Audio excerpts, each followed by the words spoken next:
জয় রাধে, জয় ঠাকুর শ্রী শ্রী রামকৃষ্ণ। নমস্কার, দীপক টিভির সমস্ত দর্শকদের আরও একবার স্বাগত। আমরা প্রতিনিয়ত আপনাদের জন্যে ঠাকুর শ্রী শ্রী রামকৃষ্ণের কথামৃতের কথাগুলি উপহার দিয়ে থাকি। আমরা প্রচেষ্টা করি যতটা ঠাকুরের কথামৃতের কথাগুলিকে ভেঙে ব্যাখ্যা করা যায়, কারণ ভগবানের কথা বিনা অনুভবে জানা সম্ভব হয় না। আজকে যে প্রসঙ্গটি আলোচনা করব সেই প্রসঙ্গে গীতায় ভগবানের একটি শ্লোক প্রথমে আমরা শুনে নিই।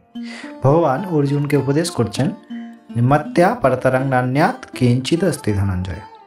হে ধনঞ্জয়, আমি ছাড়া সমস্ত ব্রহ্মাণ্ডে আর কোনো কিছুর অস্তিত্ব নেই। এখানে একটি প্রশ্ন উঠেছে যে যদি দুষ্ট লোক অনিষ্ট করতে আসে বা অনিষ্ট করে, তাহলে কি আমাদের চুপ থাকা উচিত? যেখানে কৃষ্ণ পরিষ্কার বলে দিলেন যে আমি ছাড়া জগতে কোনো কিছুর অস্তিত্ব নেই, তাহলে দুষ্ট আর সৃষ্ট লোক কিভাবে আসে? নিশ্চয়ই যতক্ষণ দেহ ভাব থাকে, যতক্ষণ দেহ বলে আমাকে সম্বোধন করা হয়, অর্থাৎ স্বরূপবোধ না হয়, ততক্ষণ জগৎ সত্যই থাকে, জগৎ মিথ্যা হয় না।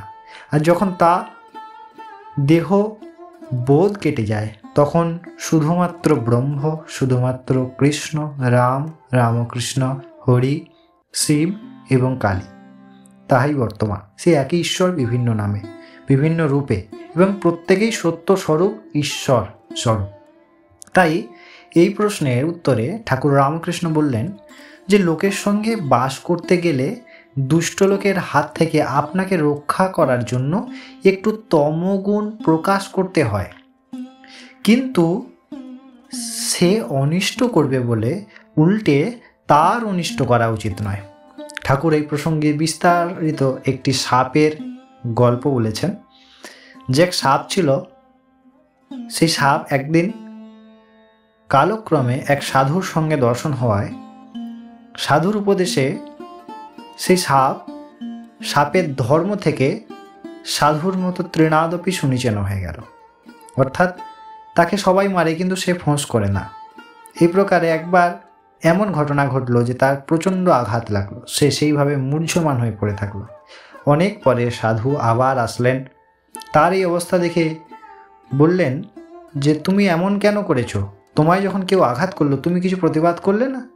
বলছেন, আপনি তো শিখিয়েছেন যে কেউ অনিষ্ট করলে তার উল্টে অনিষ্ট করা উচিত না। তখন তিনি বললেন, সাধু সেই সাপটিকে বললেন যে অনিষ্ট করা উচিত নয় ঠিক, কিন্তু তুমি তোমার ধর্ম অনুযায়ী ফোঁস তো করতে পারতে, তাহলে সে দ্বিতীয়বার তোমার কাছে আসার সাহস করতো না। সুতরাং আমাদের কাউকে আঘাত করার প্রয়োজন হয় না, কার প্রতি দ্বেষ করার প্রয়োজন হয় না। যখন ধর্ম, চরিত্র এবং রাষ্ট্রের উপরে আঘাত আসে, তখন বিশেষ করে প্রতিবাদ এবং প্রতিকার। যদি দেহ সম্বন্ধযুক্ত কোনো প্রকার আঘাত আসে, তা চুপচাপ সহ্য করাই উচিত। আশা করি কথামৃতের এই কথাটির অর্থ আমার সামর্থ্য মতো আমি আপনাদের প্রকাশ করলাম। যদি কোনো মন্তব্য থাকে অবশ্যই করবেন এবং অনুগ্রহপূর্বক এটিকে শেয়ার করবেন। অবশ্যই চ্যানেলটিকে সাবস্ক্রাইব করে সঙ্গে জুড়ে থাকবেন, বেল বাটনটি ক্লিক করতে ভুলবেন না। ততক্ষণ সবাই খুব ভালো থাকুন, সুস্থ থাকুন। জয় শ্রী শ্রী রামকৃষ্ণ, জয় রাধে।